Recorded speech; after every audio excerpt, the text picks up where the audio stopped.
suppose the rationale for organising this day came back in January on a wet rainy day when Mags Phelan came into my office and said, "Did you see that funding application for the National Forum?" And I happened to be working on another funding application at the time, but I felt it was something, you know, that I needed to go for. Information literacy has been an area I've been very passionate about for a number of years now, and to me, you know, bringing all the different sectors together today, from schools level through to tertiary level, and then getting the industry perspective as well, and highlighting within all those different sectors, you know, the strategic value of information literacy, I think has been critical to what we're at, particularly in terms of students learning, and also students making that transition from second to third level, and also from third level through to industry. I think we've achieved that today. This event has certainly increased our knowledge, and mine as well, and understanding in terms of how we go forward as information literacy practitioners and developing, you know, those competencies in student learning. It's, as I said, it's increased, you know, awareness to the value of information literacy, and that's an area I think we need to, you know, do a little bit more of in terms of advocacy. You know, become advocates for information literacy, not only ourselves but also, you know, outside of the profession as well, and amongst our academic colleagues. It's been great in terms of building relationships. You know, I've met with a few of you before, but there's been colleagues here today that I haven't met with, you know, in terms of sharing knowledge, ideas and expertise.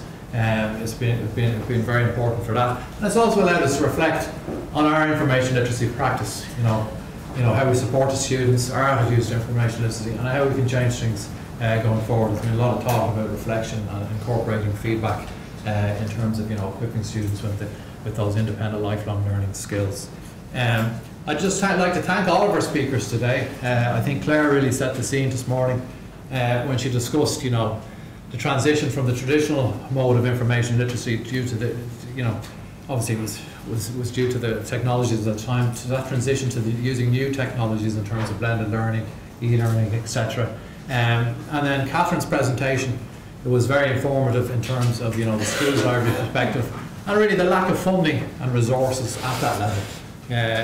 At schools level, I personally feel that it's at that level that we need to get these skills integrated into the curriculum, you know, so that our learners are coming into third level, transitioning into third level with a reasonable level of proficiency.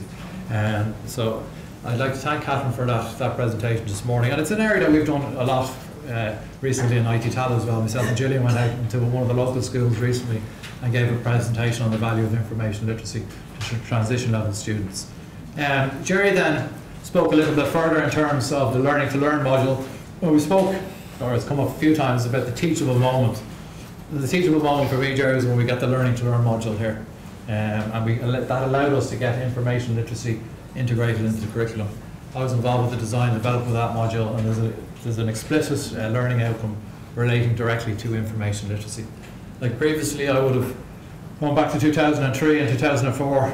I would have delivered presentations here in terms of information literacy, which were very much, you know, the traditional mode, death by PowerPoint. I'd have 60 students with faces glazed over, who'd hit the door as soon as the class was over, you know, not knowing what they'd actually learned. And it wasn't enjoyable for me as a presenter either. The arrival of the learning to learn module, as I said, has allowed us to get information literacy embedded into the curriculum. We work closely with the lecturers now. We get the information literacy you know, embedded at the module stage or whatever. And we work collaboratively with our lecturers in terms of, say, teaching learning methodologies, assessment, etc. And Jerry, we've done a huge amount of work with Jerry in terms of, say, you know, designing learning to, you know, to facilitate development of these skills, particularly from an e-learning perspective as well. We've designed a suite of online learning tutorials where we bring the students down into the library. I only speak for a few minutes, and then we get them to work through in an active learning capacity through the tutorials, and it's all tied into, you know, assessment, etc. We actually have collaborated so much with Jerry that we recently brought him to a librarian conference on information literacy in Glasgow, where the delegate reaction was, "Oh my God, you have a librarian or have an academic with you at this particular event." So it's all about working collaboratively in terms of developing these skills, both amongst ourselves and also with you know, all the stakeholders within the institution. I'd like to thank then Mary as well for her presentation in terms of you know, viewing information literacy as you know, a core literacy within education, and also maybe for us to think about, you know, considering that actual term, whether we go with information literacy or one of the other terms that are currently out there, media literacy, digital literacy, etc. Then I'd like to thank Siobhan as well for her presentation this afternoon. She obviously incorporated some of the feedback from students in terms of reflection, etc., and going forward how they design modules and taking on the student voice as well. And I think it's been crucial as well to get the perspective of the students today as well.